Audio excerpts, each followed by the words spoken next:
sasakyan nyo. Isauli nyo ang pera sa taong bayan.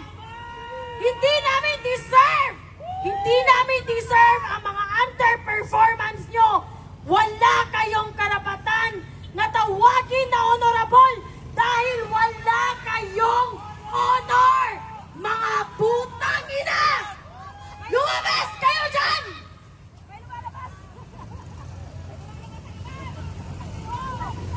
Sana hindi na kayo tumakbo. Kung tumakbo lang kayo para punuin ang mga bulsa nyo, nakakahiya kayo. The world is watching. And this is the kind of Filipinos that we are putting on the front line. Nakakahiya kayo. Dinudungisan nyo ang pagiging Filipino ng Pilipinas. Mga putang ina kayo! Lumabas kayo dyan! Kayong lahat! Mga putang ina! Darating ang araw na mapupuno ang taong bayan. Tandaan nyo to. Walang makakaligtas. Kahit yung mga pamilya nyo na abroad ng abroad, nagpapakasasa sa pera ng taong bayan. At sa mga Filipino na nakikinig lang, walang ginagawa dahil hindi pa sila apektado ng korupsyon. Dahil hindi pa sila naabot ng korupsyon. Ito ang sinasabi ko sa inyo. Kapag wala tayong ginawa ngayon, mas mabuti na lang na wala tayong gawin until forever. I do not care. If you stay silent right now, just stay silent as quiet as a mouse forever. Dahil hindi nyo alam ang impact ng inyong pagiging neutral. Nang wala kayong kinu-call out, it's like an indirect permission given to these corrupt officials on the House of the Representatives. Parang sinasabi nyo sa kanina na okay lang na nakawan nila tayo, na okay lang na mag-planter sila sa putang inang pera ng taong bayan. Ito ang isipin nyo. Ilan ba ang total population ng Pilipinas? We're more than 100 million. Let's just do a traditional calculation. Ipagpalagay natin, merong 1 million working class earning minimum wage of 500. Let's just say it's 500. Do you really think that 500 pesos that a minimum wage earner is earning for that day may matitira? Wala. And what is the 12% value-added tax for that 500 pesos that the 1 million traditional assumptive numbers, ano ang value? It's 60 pesos for the 500 pesos spent for on a daily basis. So ipagpalagay natin 60 pesos and merong 1 million minimum wage earners, that's 60 million pesos of value-added tax na napupunta sa pamahalaan. 60 million pesos. And come to think of it, it's not just value-added tax, it's not just 1 million Filipino minimum age earners. Ang daming tao, putang ina. Try to multiply 60 million pesos on a daily basis times 50 million Filipinos. Ang yaman ng Pilipinas. Pero meron tayong ospital na walang gamot. Meron tayong mga public hospital na walang higaan. At kung meron man, sira-sira ang higaan. Sasabihin na walang ayuda kung hindi magbibigay si Martin Romualdez. Putang ina mo, bakit pinangalanan mo ng Romualdez Hall ang isang espasyo na nasa Kongreso? Hindi mo pera yan. Hindi mo pera yan. Ang kapal ng pagbumukha niyong lahat. You are doing a syndicated, organized plunder against the Filipino people. Nakakahiya kayo. Ayokong maging Filipino dahil kung kayo lang ang halimbawa ng pagiging Filipino, mas mabuti na lang na hindi ako maging Filipino. Nakakahiya kayo. Habang ang mga tao, ang mga ordinaryong tao ay nagtitiis, pumipila sa mga barangay health center na walang gamot. Kahit paracetamol, sasabihin ni Kapitan, walang budget. Walang budget kasi ninanakaw. Binibili ng private jet ni Martin Romualdez. Binibili ng Hermes ni Clodenco. Binibili ng Balenciaga ng mga putang inang nepo wife and nepo mistresses nyo. Mga putang ina nyo. Ang hirap, hirap, hirap, hirap magtrabaho. Kami mga, it's not an excuse. It's not even a valid reason to say that ang Pilipinas is mahirap. Mahirap ang Pilipinas dahil lazy ang mga Pilipino. That's not true. Take a look around.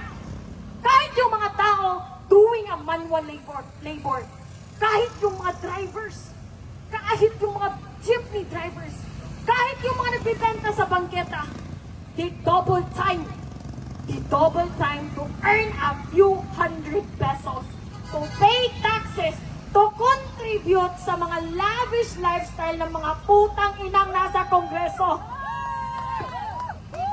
Sa mga Pilipino, I urge you, sa mga dumadaan dito, magsalita kayo, makisali kayo, makilaho kayo.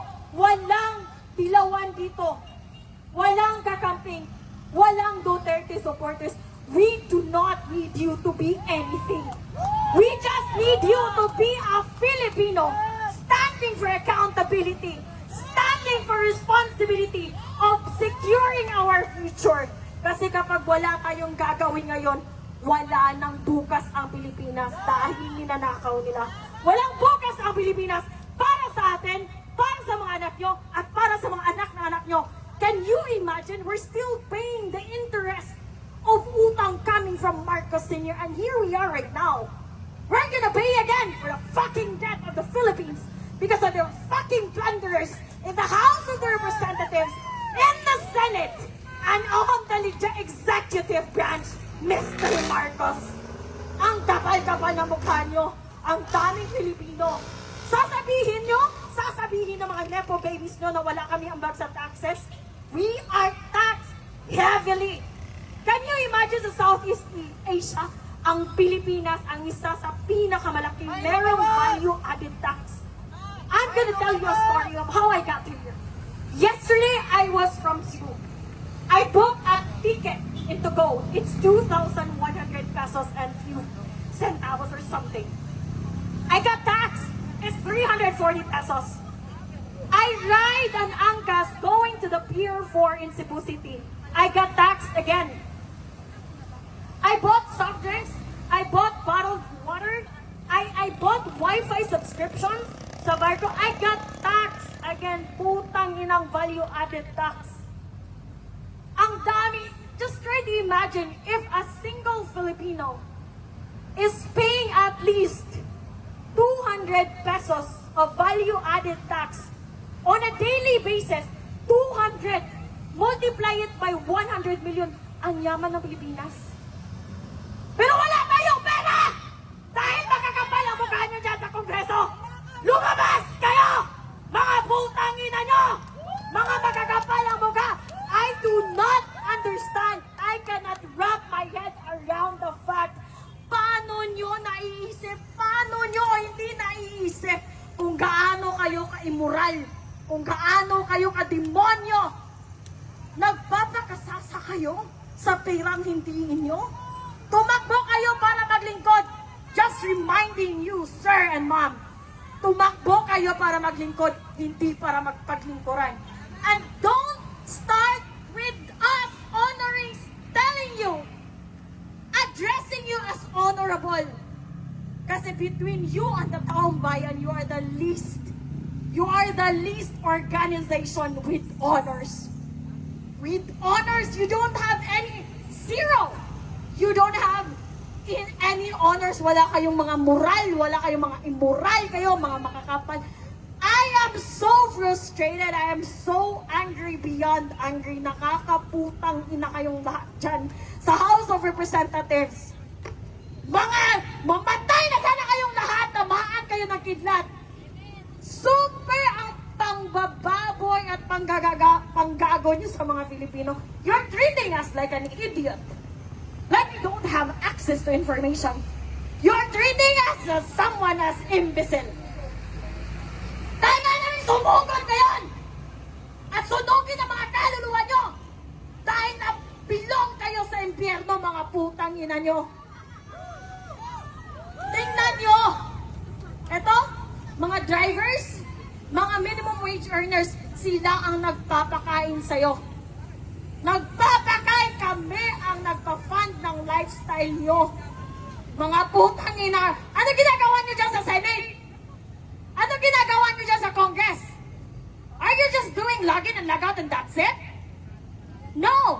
We demand that you work. You work diligently, you work morally, and you work hard for the Filipino people, for you to earn our trust, because you just don't deserve our trust and respect. I don't think so it's gonna happen anytime today.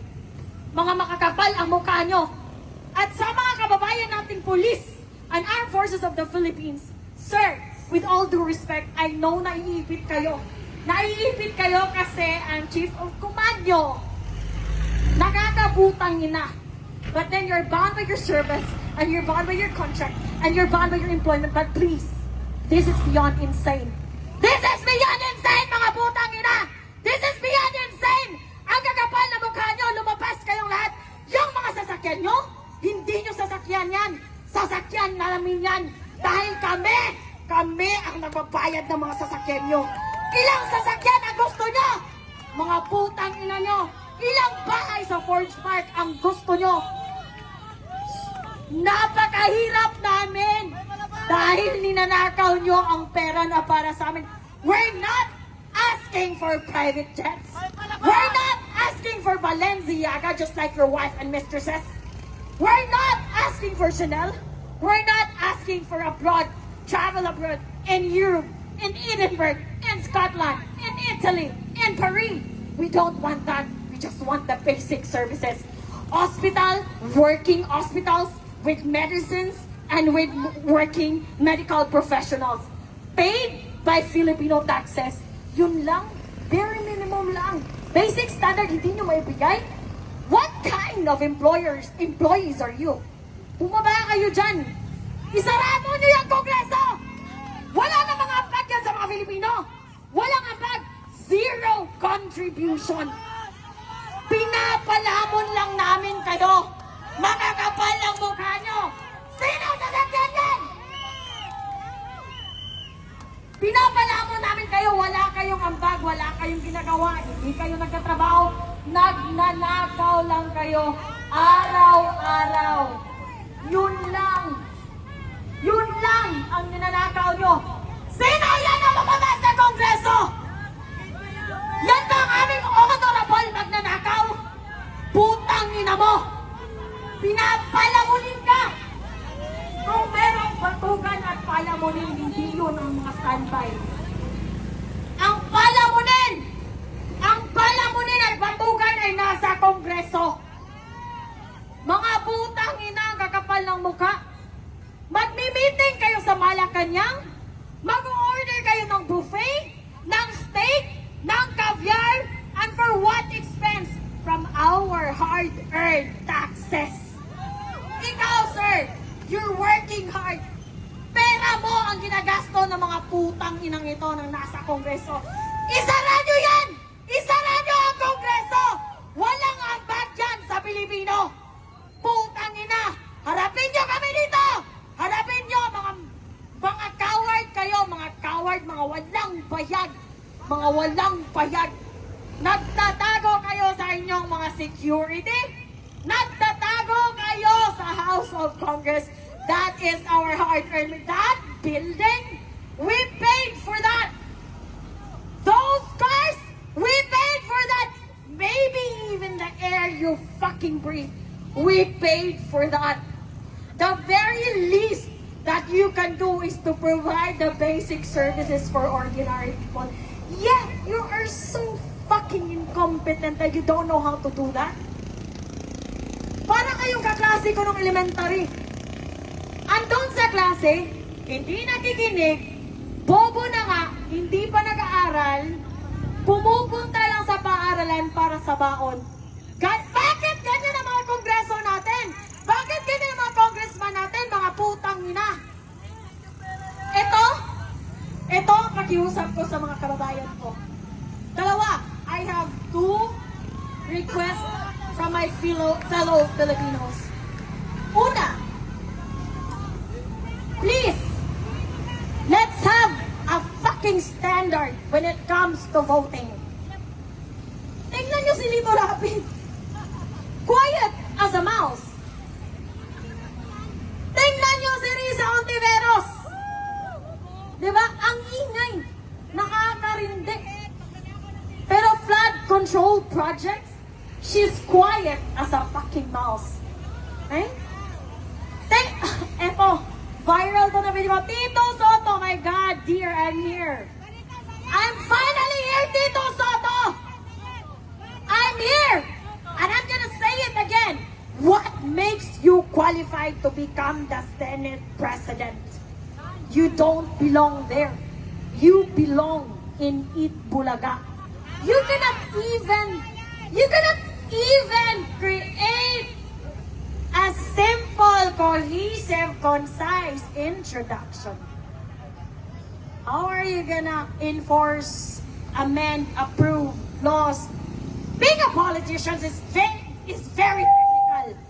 It's being very technical. Kapag bobo ka, umalis ka na dyan. Well, anyway, sabi nga nila, intelligence is limited. Stupidity is endless. Unfortunately, meron tayong endless supply of stupidity both in the House of Congress and in the Senate and in the executive branch. Nakakaputang ina nyong lahat. Hindi nyo pag-aari ang Pilipinas. Hindi nyo pag-aari ang taxes namin. Hindi nyo pag-aari ang mga Pilipino. Tumigil kayo, bumaba kayo, isauli nyo ang mga perang ninakaw nyo. Matanong lang, nasaan na si Martin Romualdez? Balita ko raw. He deregistered his private jet. Is that true? Patanong sa mga tuta mo dyan sa Kongreso. Tanungin mo sila. Pakitanong sa mga tuta ni Martin Romualdez dyan sa Kongreso. Where is your fucking boss right now? Did he go abroad with his stolen money? And he's not gonna come back here? Ito, tandaan mo, Martin Romualdez, we will not forget. Not even sa mga anak mo, sa mga anak ng anak mo, at sa mga anak ng anak ng anak mo. It will be an awesome reminder of the dark history of the Philippines that once upon a time, we have a lame duck sitting idiot president controlled by this evil House Speaker Martin Romualdez, aided and supported by his mini crocodiles at the House of Congress, supported by the senators na walang magawa sa buhay kundi maging achievement ang pagsisisi, paninisi sa previous administration. Wala na ba kayong achievement na iba? Yun lang? Ganon kayo ka-incompetent? Like even a simple person, ordinary person can see through all your evil intentions, can see through all your stupidity, the maneuvers, the cover-ups. We see through it all. Hindi kami bobo, mga putang ina nyo.